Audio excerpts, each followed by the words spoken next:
Class 10 के सभी students, आज बायोलॉजी हम लोग शुरू करेंगे।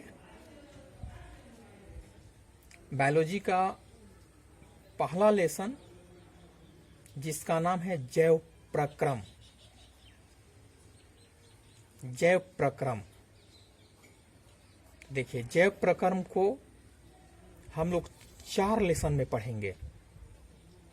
पहला का नाम है पोषण, दूसरा का नाम है श्वसन, तीसरे लेसन परिवहन और चौथे का उत्सर्जन, और चारों क्रिया मिला करके ये कहलाता है जैव प्रक्रम। तो पहला लेसन में हम लोग पोषण पढ़ेंगे। पोषण, किसी भी जीवन चक्र की पहली इकाई जो होती है वह पोषण से ही शुरुआत होती है। तो हम लोग पोषण पढ़ेंगे। देखिए, पोषण वह विधि जिसमें जीव पोषक तत्व को ग्रहण कर उसका उपयोग करते हैं, उसे पोषण कहते हैं। अर्थात किसी भी जीव को विकास करने के लिए उसको पोषक तत्व जैसे प्रोटीन, विटामिन, कार्बोहाइड्रेट, हर तरह के उसको पोषक तत्व माने विटामिन, कैल्शियम की जरूरत होती है, जिसको पोषक तत्व कहा जाता है। तो वह विधि जिसमें जीव पोषक तत्व को ग्रहण कर उसका उपयोग करते हैं, उसे पोषण कहते हैं। तो देखिए, तो पोषक तत्व ग्रहण करने की 2 विधि होती है। जैसे पोषण की विधियां, तो पोषण की मुख्यतः 2 विधि होती है। पोषण 2 प्रकार के होते हैं। पहला का नाम है स्वपोषण, दूसरे का नाम है परपोषण। तो ऐसे भी स्व का मतलब होता है अपना। ये जो होता है स्व जो शब्द है उसका मतलब होता है अपना, और पर का मतलब होता है दूसरा। पर का मतलब होता है दूसरा। तो स्वपोषण, तो स्वपोषण के मतलब होता है ऐसे जीव जो भोजन के लिए दूसरे पर निर्भर नहीं रहकर अपना भोजन स्वयं बनाता है, स्वपोषण जीव कहलाता है। जैसे सभी हरे पौधे जो होते हैं वह प्रकाश संश्लेषण प्रक्रिया द्वारा सूर्य की उपस्थिति में अपना भोजन खुद बनाता है। वह अपने भोजन के लिए किसी भी जीवों पर निर्भर नहीं रहता है, उसी को स्वपोषण कहा जाता है, और इसको आप सभी पहले भी पढ़े हैं। परपोषण, तो परपोषण के मतलब होता है दूसरा। ऐसे जीव जो भोजन के लिए दूसरे जीवों पर निर्भर रहते हैं परपोषण जीव कहलाते हैं। जैसे मनुष्य, सभी प्रकार के जीव, जैसे मनुष्य, हम अपने भोजन के लिए पूर्णतः पौधे पर निर्भर रहते हैं। जितने भी जीव होते हैं वो अपना भोजन खुद नहीं बनाते हैं, वो अपने भोजन के लिए दूसरे जीवों पर निर्भर रहते हैं। जैसे सबसे पहले हम देखते हैं ऑक्सीजन। जैसे ऑक्सीजन है हमारे श्वसन की मुख्य क्रिया है जो हमें पौधे से प्राप्त होती है। तो इस प्रकार मनुष्य जो है या सभी प्रकार के जीव होता है वो अपने भोजन के लिए दूसरे पर निर्भर रहता है। अब देखेंगे हम लोग स्वपोषण। तो स्व मतलब अपना, जो काम खुद कर दिया उसका कोई टाइप नहीं होगा, जो काम खुद हो गया उसका कोई टाइप नहीं होता है। हाँ, अब परपोषण, तो जो काम दूसरे से प्राप्त किया जाता है, दूसरे के सहारे से किया जाता है, तो उसका प्रकार हो सकता है। तो उसी प्रकार परपोषण के प्रकार, तो परपोषण मुख्यतः 3 प्रकार का होता है। यदि हम भोजन दूसरे से प्राप्त करते हैं तो वो हमको 3 विधि से भोजन प्राप्त करना होगा, क्योंकि वो चीज दूसरे पर आश्रित है, और जो चीज दूसरे पर आश्रित होता है उसका टाइप होता है।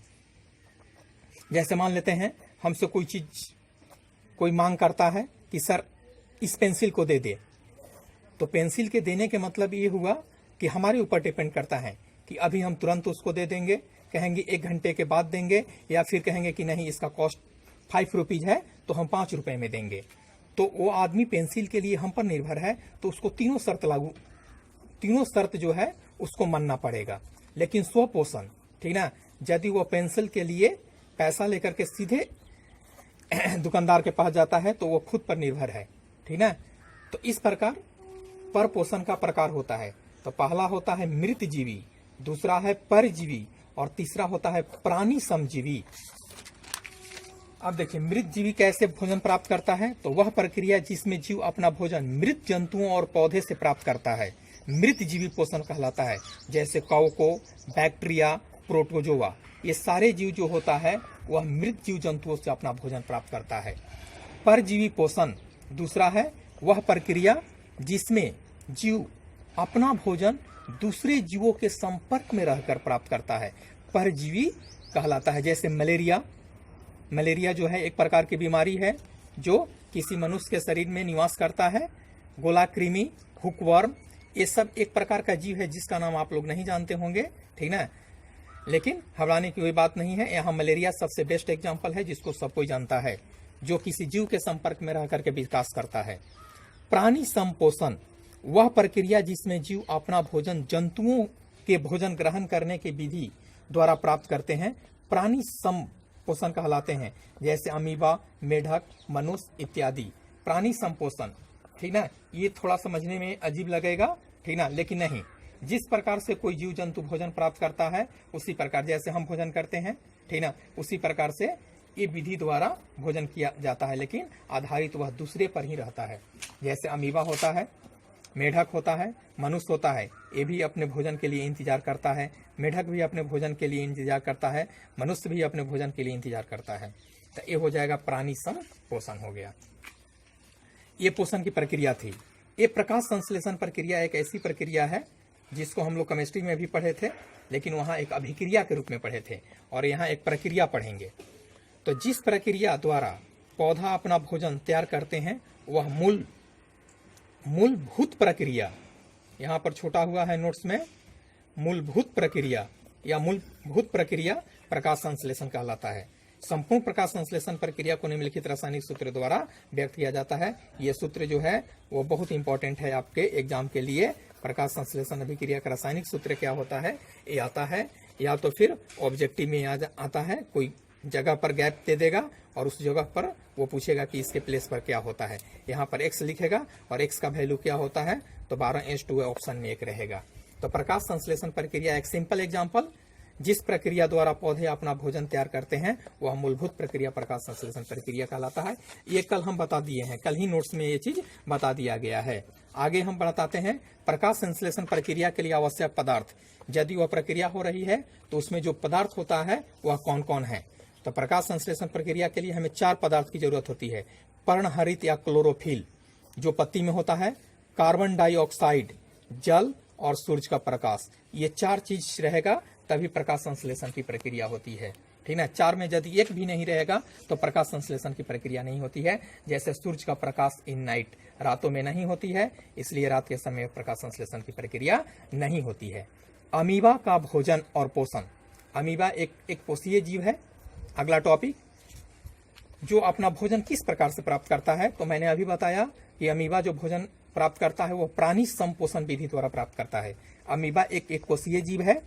इसका भोजन शैवाल, बैक्टीरिया, डायटम या अन्य छोटे एक कोशीय जीव तथा मृत कार्बनिक पदार्थ के छोटे छोटे टुकड़े हैं।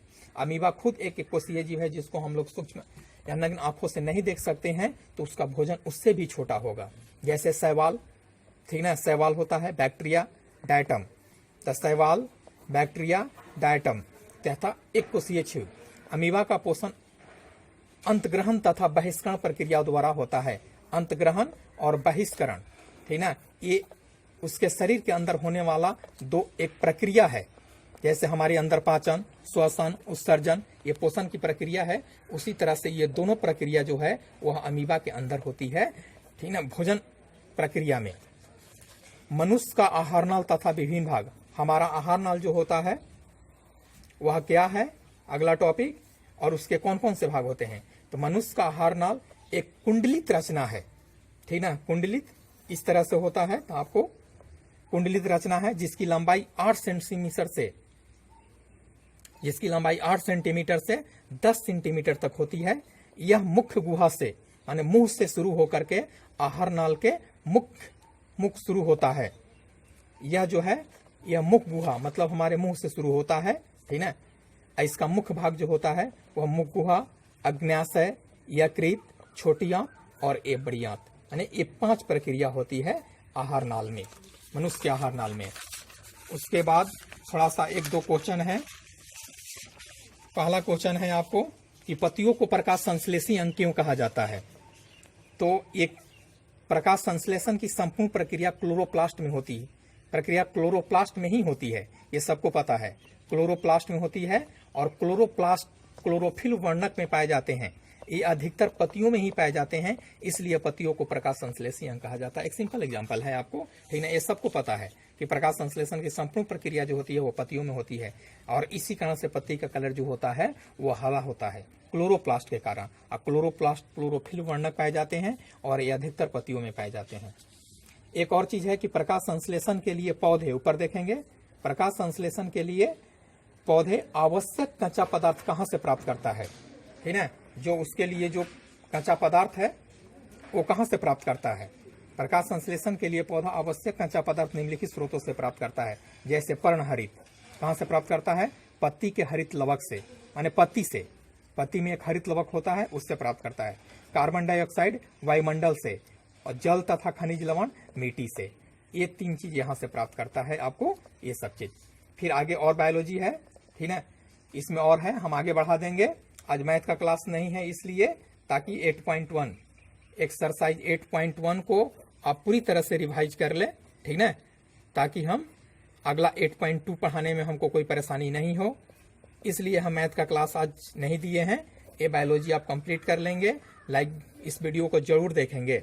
बायोलॉजी का नोट्स लिखने से पहले इस वीडियो को जरूर देखेंगे, और एक्सरसाइज 8.1 एक बार दो बार करके जरूर कंप्लीट कर लेंगे, तब हम एक्सरसाइज 8.2 शुरू करेंगे, और उसमें और आसान होगा। 8.1 यदि कंप्लीट होगा तो 8.2 और आसान होता चला जाएगा।